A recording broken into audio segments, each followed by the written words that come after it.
The acrylic paint, treated with the technique of Decalcomania, gave me an exciting landscape, which I then explored, discovering a wonderful fantasy world that lived in it. Stay tuned to see how that came about.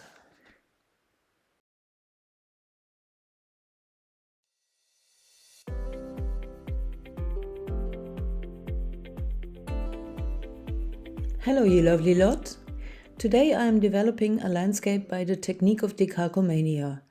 Last week's video was about developing this Decalcomania seascape with an octopus living in it.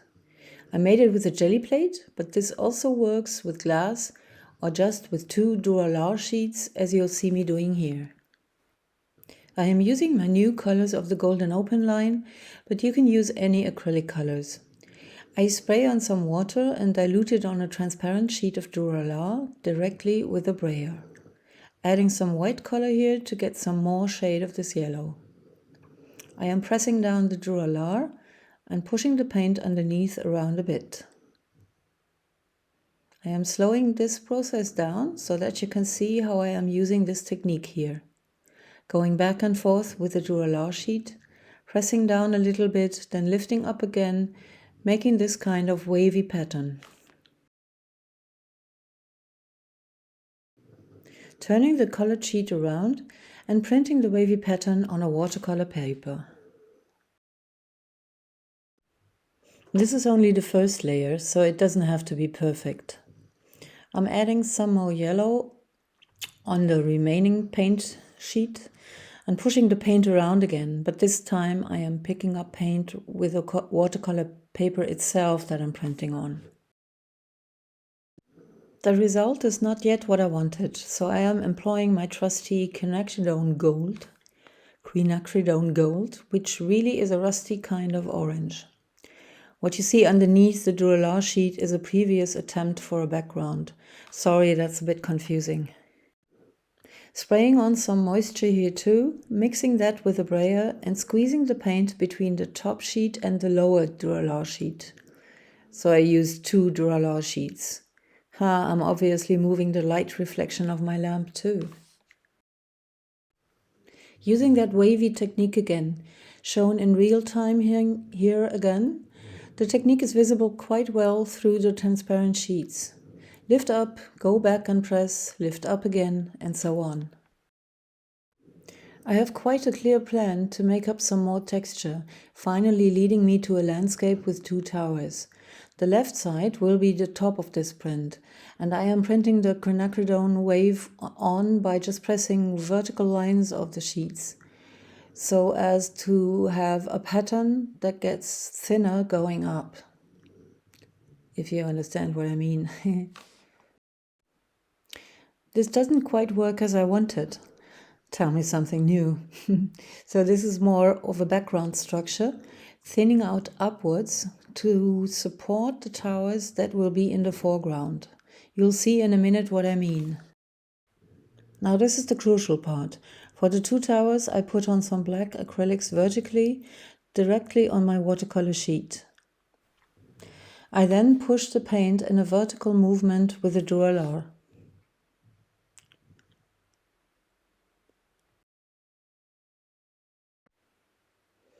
I am picking up some of the thick paint with tissue, but you don't have to do that. This is real interesting and grungy, but this is not the end of the process. I'm spraying on yet more water and put a clean Duralar sheet on. Through it, I am massaging the paint and the water around. It is real important that you use a sturdy watercolor paper of like 300 GSM, so that it can take all that watery paint and sadistic treatment without tearing. I am repeating the wavy technique, and you can see right away how interesting the structure is with more than one color and several treatments.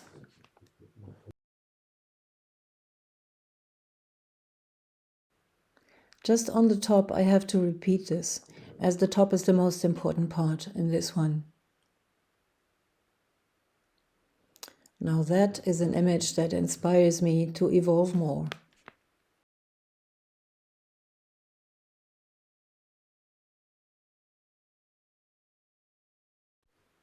With the developing, I always start with a part that immediately attracts me when I look at the print. This looks like a leaf, and it is important as a part of the outlines of the towers. Also defining the outside rims on the right. I'll develop them to towers, but organic towers, maybe a mix of organic structures and man-made structures.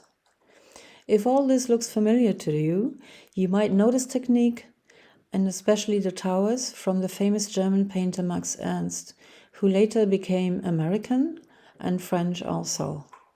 He used Decalcomania a lot and worked that out too. I don't want to show his paintings here for royalty reasons. I mean the other royalty, the clearance. Is this probably a place in Mordor? It also reminds me of a cascade of lava flows after a volcano eruption. I could have treated this as that, but I wanted to go on with the tower idea.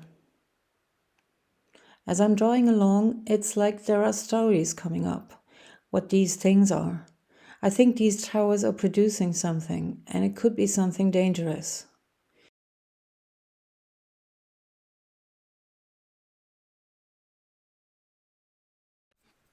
Here you see some strange insects back. Is that a bee, maybe? I don't want any animals though this time.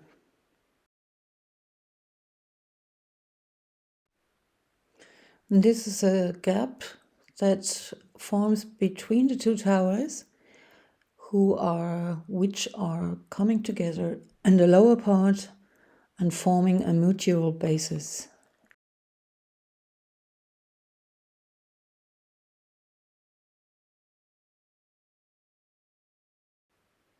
The left tower has some openings or doors, so it must be inhabited by someone we do not see yet.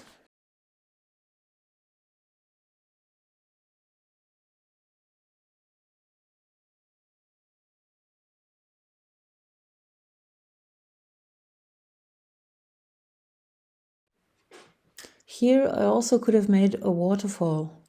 I must remember to repeat this for a rocky waterfall landscape.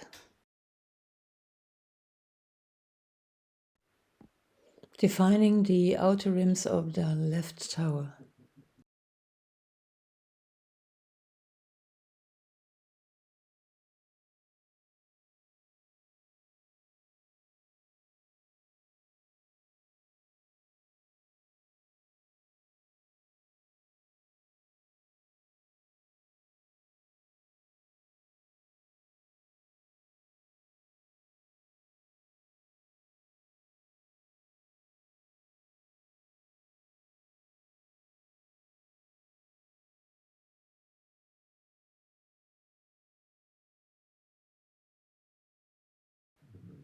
There are some clouds between the towers.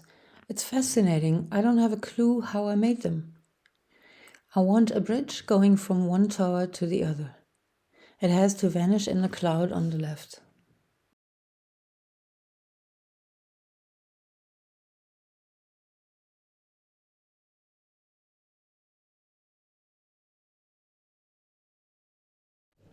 Good Lord, look at these structures. I simply am in awe of what the paint gave me here. It's not a landscape, it's a realm. Can you say that? Realm? Well, like a kingdom.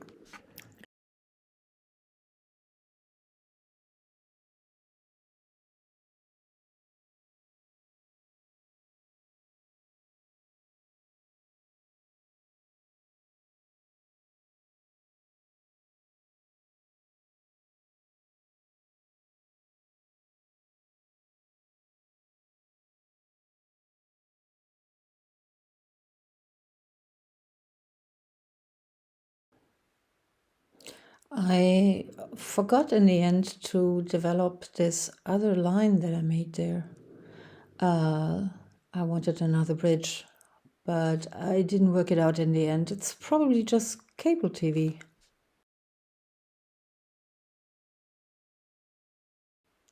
Time to separate the background from the towers more by applying a white but transparent layer. I am doing that with the rest of the background too.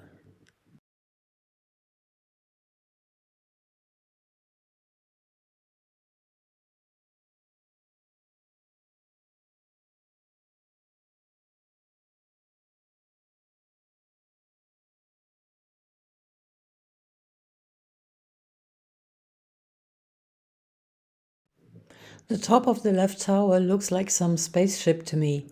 I want to establish it here, but will erase it later in favor of a more organic shape.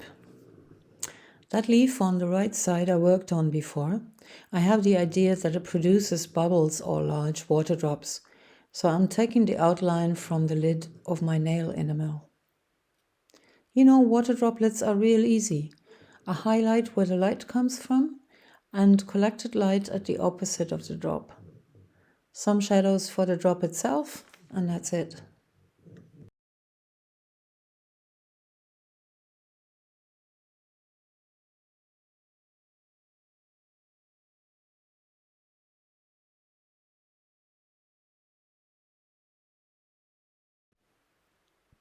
Exploring more detail to the right tower.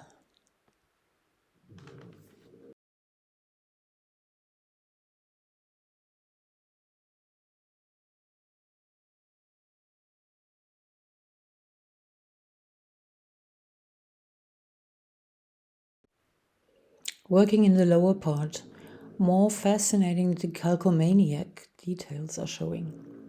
I mean, isn't this just totally breathtaking? Getting even more mini detailed here. I think I have to watch out the print, the drawing doesn't pull me in. Then I'd have to live in it forever. Maybe not such a bad idea.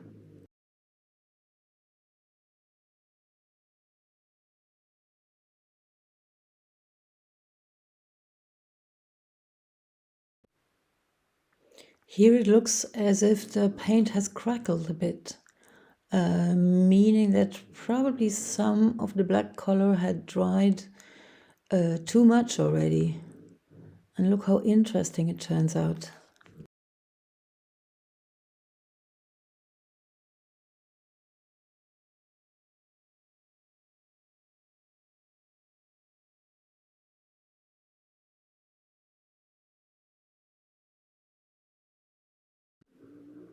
Back to the leaf again.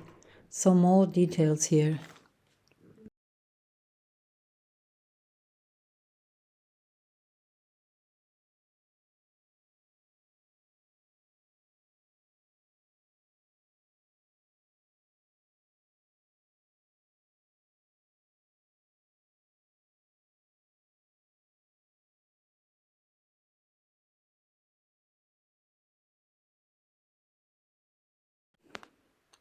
So here's a little bit of footage missing. I erased the spaceship and decided those jet nozzles really are the horns of a goat. So I took the goat skull that I used in that other video to model for me for this. The perspective gives me some trouble here, and I have to alter the goat skull from reality to fit in here. So forgive me for that.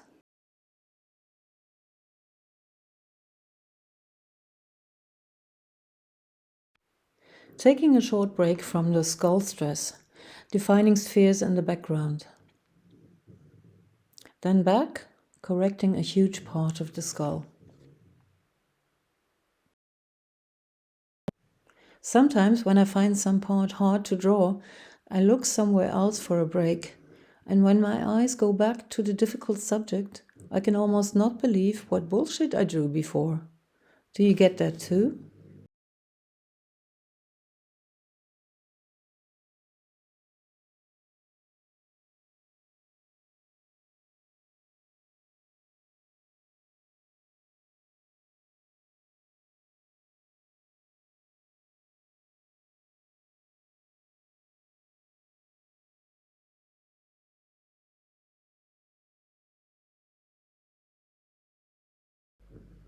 The skull is interfering with the cloud somehow, and I'm not so happy with it, but I'm going to leave it like that now.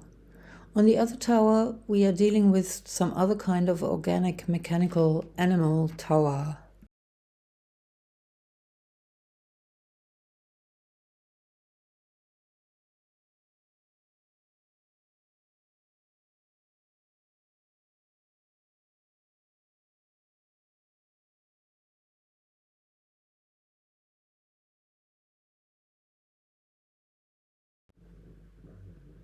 And these doors are openings now that produce blobs. Some of them are red blobs, those are the dangerous ones. Sorry, the second light coming from the right was not a good idea.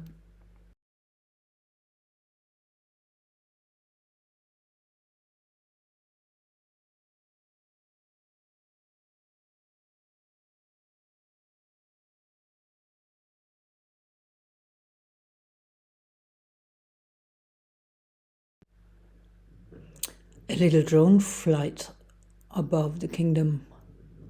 On the right side, I have divided the background by the white layer, and I have to do that on the other side too.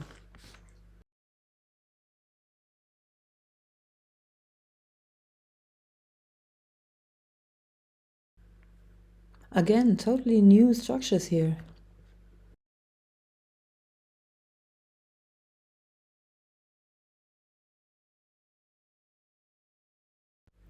Two last spheres, and I'm calling this a painting. This one took me almost 2 weeks and I am exhausted, but happy with the result, and the process was exciting and super fun. I am the queen of my own landscape dream. All these strange realms you have in your head are visible when you follow your intuition like that. Also a very good therapy. I can only recommend you to try something like this too, not necessarily with the Decalcomania technique, but with anything that inspires you. I love that you like my ideas, and I love to share. And I'd love to read your opinions on this. Please comment. And see you next week. Bye.